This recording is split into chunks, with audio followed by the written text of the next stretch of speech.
All right, babe, I've done the dishes. You gonna do me that favor now? Yeah.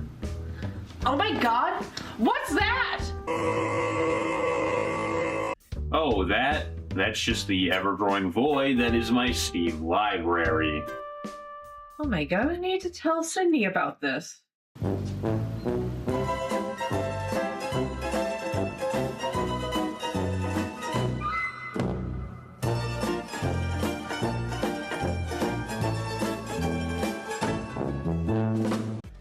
A few years ago, I remember reading an article about a game called Bright Memory. It referred to it as a FPS combined with the fast-paced action combat of something like Devil May Cry. And I thought, neat. And then I moved on. And then a few years later, I saw a review for Bright Memory Infinite on YouTube and thought, that looks like a cool game. So I bought it, I played through it, and then I moved on. Now, normally I wouldn't make a review on a game that I've already read or watched a review on. I don't want to spoil the well, if you will. But enough time has passed where I have forgotten everything, so the potential for that poison is completely gone.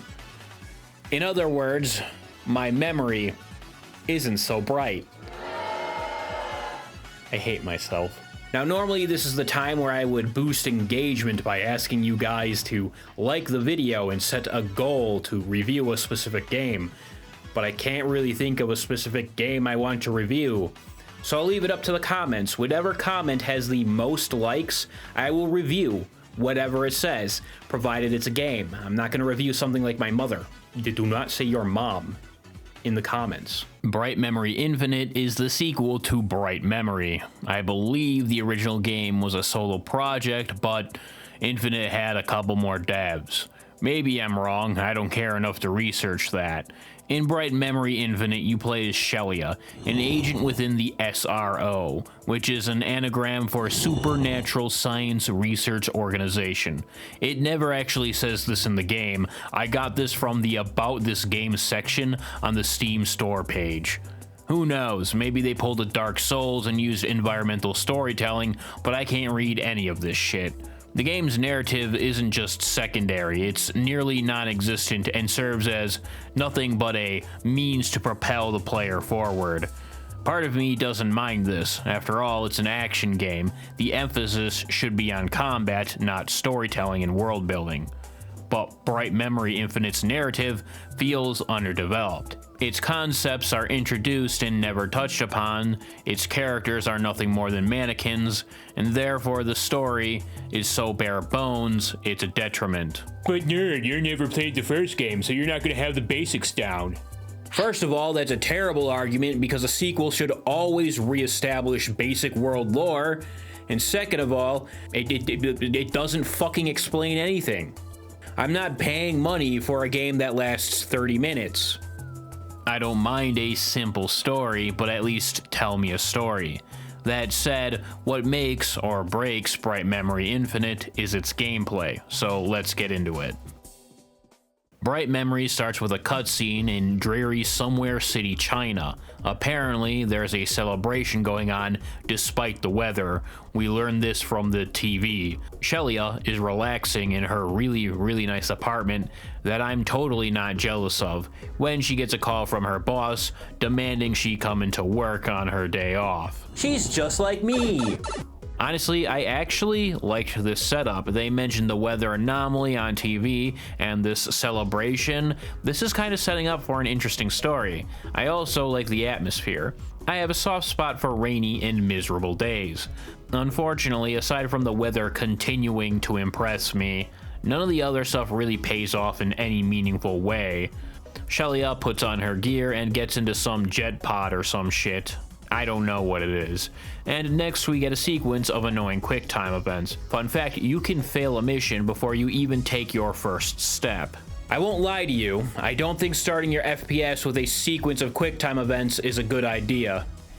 That being said, I think the cinematic portion of this sequence is absolutely beautiful, especially when Shelia ejects and you see that foreboding black hole ominously sucking in the background. It's just really cool. Sucking. Soon enough, we get onto the ground and into the game, and we immediately start taking some damage because the troop has already aggroed us right as we get control. Luckily, it's not enough damage to be a problem. This is your subtle foreshadowing. Bright Memory Infinite is more than a little jank. This next portion is the tutorial sequence, which I honestly am not a fan of. During the introduction of some, but not all, mechanics, the game just comes to a complete stop, and this does not feel good. Luckily, for the most part, after the first 20 or so minutes, all of the tutorials stop. Bright Memory Infinite is an FPS melee combat hybrid with a flavoring of movement shooter mechanics. You got the classic slide, the double jump, The particle wire ejection system. Give me a minute while I remotely unlock it. the wall run, but the wall run is terrible. This is hands down the worst wall running mechanic I have ever had the misfortune of experiencing. It's very specific and it sucks. The game is ultra linear. You move through different corridors and arenas dispatching various enemies. Sometimes you'll have to do a quick time event. At its core, it might seem a little basic, but where Bright Memory really shines is the options in which it gives players to kill people. Throughout the game, you're given access to 4 guns, each with an alternate fire mode. The assault rifle is a great all-arounder and easily the gun I used the most. Its alternate fire is homing micro missiles. These are great for dispatching enemies that you don't have the time to aim for precisely. They can also rip through tougher enemies pretty fast. The shotgun is alright. The base fire doesn't feel as powerful as I would have liked, but its alternate mode makes up for it in its explosive presentation. The handgun is a little weird. It's a rapid fire electro gun that ricochets, I guess.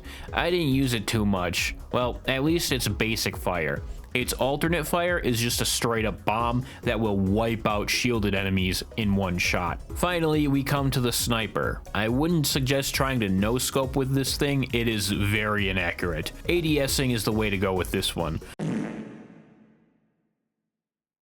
Of course, we can't forget about the melee. Shelia's sword strikes fast and deals a shit ton of damage. At the beginning of the game, aside from your basic slash attacks, you'll be able to upward thrust, which will launch enemies into the air. You'll also be able to parry, which is incredibly important because Shelia is one squishy woman. Naturally, you can upgrade Shelia's sword to add more moves like a blade slash that can be upgraded into a homing attack, and a plunge move that deals AoE damage.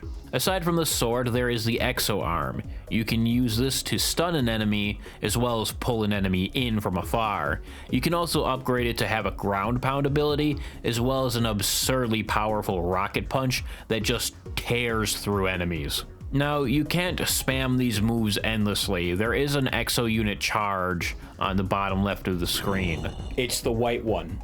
The blue one is your health. That said, the sword uses considerably less charge than the exo arm, and the gauge fills up pretty quick, so it's not something that you need to play super conservatively around. Bright Memory showcases a variety of enemies. These range from foot soldiers to ancient terracotta warriors or some shit. The regular humans are easier to dispatch, but they have a higher variety of troops and usually spawn a significantly higher amount in. You got the assault rifle troops, shotgunners, and snipers for your cannon fodder enemies. The elites are a little different. There's the rocket monk. These guys throw missiles at you from afar. Once they close in, they'll try to pummel you with their fists. They're pretty easy to kill, and you can deflect the rockets at them to melt through their shield. I will say some of the animations for the melee attacks seem to hit sooner than the animation would imply, but that also could be a skill issue on my end. Then there's the tanky riot shield guy. He's one of the more annoying enemies. If you're not paying attention, he can box you in. And finally, you got guys that will beat you off with sticks. The smaller guys can be taken down with a few shots. The bigger guys need to have their shields broken in order to deal damage to them. You can break their shields by shooting them, but generally the more effective way to deal with shields is to perfect parry an attack and unleash multiple melee strikes of your own, or just rocket punching them. Terracotta warriors are a lot beefier and normally focus on melee. There are only 3 basic troops. You got a swordsman with a shield. These guys will mainly attack with their sword, but occasionally shoot at you with a fireball. Then you got the poleaxe dude, he's just gonna try to melee you. And of course you can't forget about the assholes with the fire arrows. These guys make up for the group's lack of range otherwise.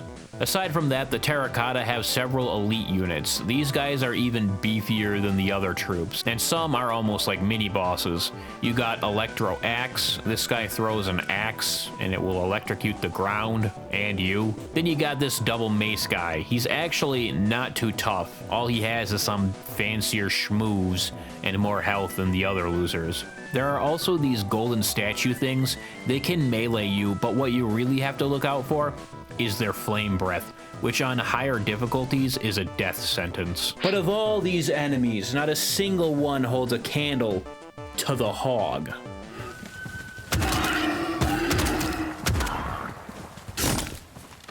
So you got the weapons to use and the enemies to kill them with. But how is the level design? Most of the arenas I fought in were fine.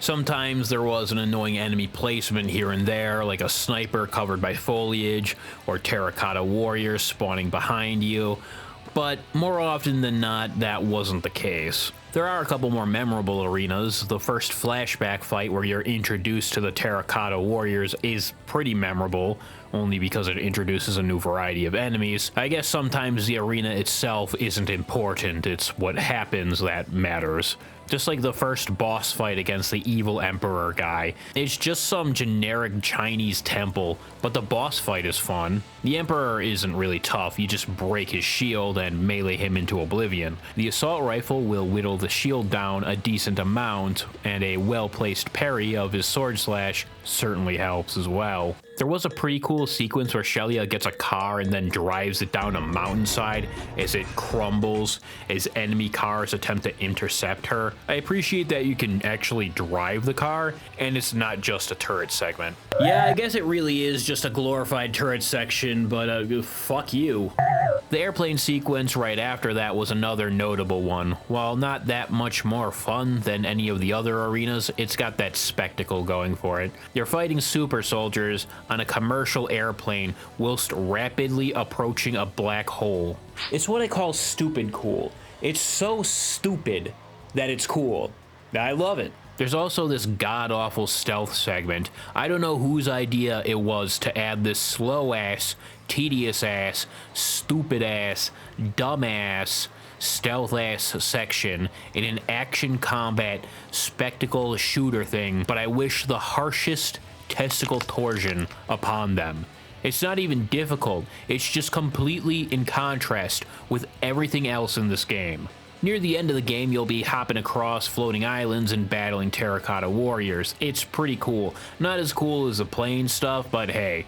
Of course, I should mention that the few platforming segments that exist feel pretty stiff. Annoyingly, the game likes to throw in cinematic flair during some of these sequences that either robs the player of control, or it just makes the whole sequence feel more clunky. The worst offender, once again, is wall running. It just does not feel fluid at all. Unfortunately, a failed jump can mean death, which also means a 10-second loading screen, which might not sound like a lot, but when you want to get back into the action, it feels like an eternity, especially if you fail 2 or 3 times.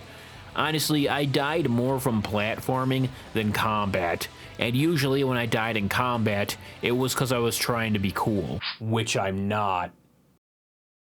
Now, I bet you're thinking this all sounds really cool, and I'll be real with you, it is. It is very cool when it all works, but the fact of the matter is, Bright Memory is a very unpolished game. I've gotten stuck on the map, stuck in attack animations, certain abilities sometimes don't function as they should.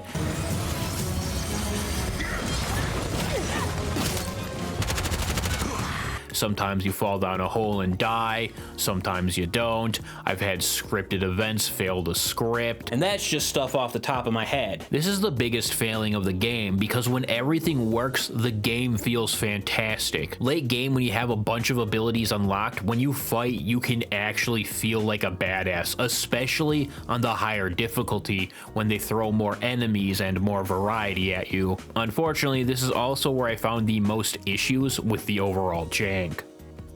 You know, I would have hoped that the devs would have taken the time post-launch to clean up and polish their game to make it as good as possible. But instead, they sold us a bunch of slutty outfit DLCs for Shelia. I guess they did add a third-person mode, but it kind of sucks, to be frank. Certain moves force you to switch back into first-person mode, most notably the melee abilities. To me, this comes off as counterintuitive. Half of the reason to play in third person is to see the cool sword attacks. Not to mention, while running and first-person cutscenes also result in this perspective switch, which is not ideal. Overall, I think it's a poorly made and unnecessary add-on that is useless unless you really want to goon to Shelia and her DLC outfits. What irks me here is that time and resources were spent on this rather than perfecting the game. The game is only 2 hours, and since it's so short, you'd think that there'd have to be some sort of replay value. The only replay value you'll be getting here is playing through on a higher difficulty level. Alright, fine, but why would I bother replaying a game that doesn't really offer any replay value? There's no incentive to do so, no ranking system, no style points. Furthermore, and much more importantly, why would I seek to improve in a game that is wildly inconsistent? And the funny part is, for a single playthrough, the game is fine. Sure, it has some bugs, but nothing that would kill the mood. Even during my playthrough on hard mode, I was able to beat it and I enjoyed it as well. I haven't had a chance to finish hell mode, but I'm sure I'll enjoy that when I get around to it. The problem arises once you think about this game as a character action game, which is kind of a big part of what this game is intended to be. This genre is made to be played over and over again, to master the mechanics, to learn you and your enemy's movesets, and to tweak every little aspect about how you play to most effectively dispatch your foes. The general jank of Bright Memory Infinite makes this aspect of the game completely null and more of a chore than a test of skill. Look, I know that last segment may have seemed pretty harsh, and that's for 2 reasons. The first being, there is no other game quite like Bright Memory Infinite, and I was kind of hoping that it would create a trend within the FPS genre, a genre that is known to get stale pretty quickly. And the second one is, I get irrationally upset over shitty DLC practice, and while Bright Memory Infinite's DLC isn't abhorrently terrible because it's just outfit DLCs, I'm just really mad that they spent time doing that instead of making their game better. Alright, on a lighter note, let's finish things off with graphics and music. Bright Memory Infinite's graphics are pretty impressive, especially when you consider that this game was supposedly made by a single guy. These are pretty damn close to what a AAA game would look like around the time of release. Sure, there are a bunch of flipped assets here, and a bunch of reused ones as well, but that's kind of an is-what-it-is situation. Okay, this is going to be a little bit of a reach, and it's going to age me, but the Bright Memory Infinite OST reminds me of the Michael Bay Transformers movies soundtracks, but they just made it Chinese. Director Chen, the plane's engines are all shot. This won't hold for long. There's another plane behind you. Jump over to that one.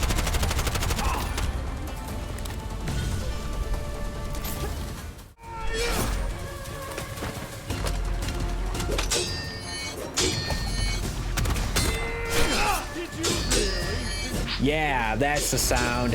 That's the sound of stereotypical Chinese media.